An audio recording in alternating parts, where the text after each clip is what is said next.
Anyway, my theory that I leaned heavily towards is that he must have gone up this ravine. That's where I find my skulls, that one there, which would have led him up on top, which he likely did. However, he said the ravines, that's where I find my stuff. Okay, there's not just that one. All of them are interesting. Okay, now we know that he went to the cell phone mine where his cell phone was found. Okay, so he probably went up here and dropped down. And then there's also these juicy ravines here that he probably hadn't been up. And so he could have been ravine exploring this one and then gets to a dead end and comes back, and then this one, and so on and so forth. Okay, and this one is, this big wash is also interesting, and you go up it a ways and there's these juicy ravines. Okay, so you get my point that he didn't have to, just because he filmed it, it's not automatic he had to go only to that ravine. And so then you get a feeling of kind of how hopeless it is. That's the way I feel about it now. Now, what about the left side theory?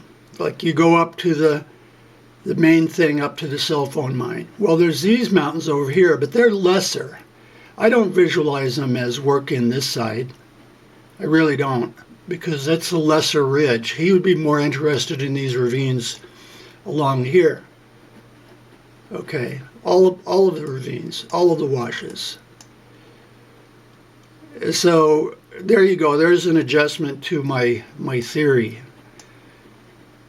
Where I'm pulling down the branches, by the way, I want to show this. That, okay, I was pulling down the branches right here. See, here's agave pit 3, agave pit 4, and then that's right there is where I was pulling down the branches. So I was drawing up this because it was very interesting. So in other words, then if you use the theory that a hiker goes up there, that he likely would go to the same places that anybody would. So when you go up there and you find some juicy ravine, that could be up here where he had his accident. You know, because people go to common points of interest like anyone would. Not just go out into the desert where you can see you're just walking along and nothing is there.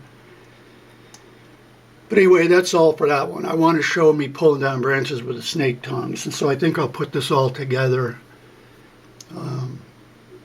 as one of my last videos on the subject. I would gladly go up there with anyone, but I won't drive up in my vehicle. It's too hard on the vehicle. I'm just showing another use of snake tongs, which I use this all the time.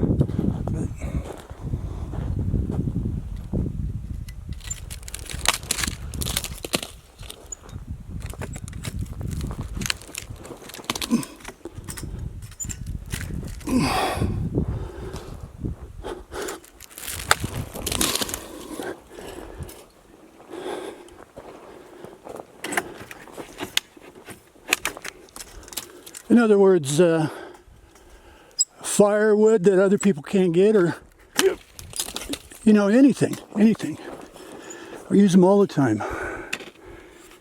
I've never picked up a snake with them. I can't stop demoing them. I just love it.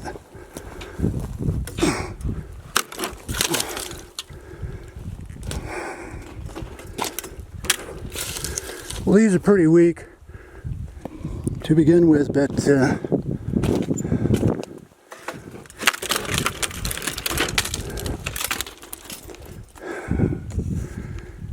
anyway, I think I made that point. Snake tongs are great for this. You can't beat it.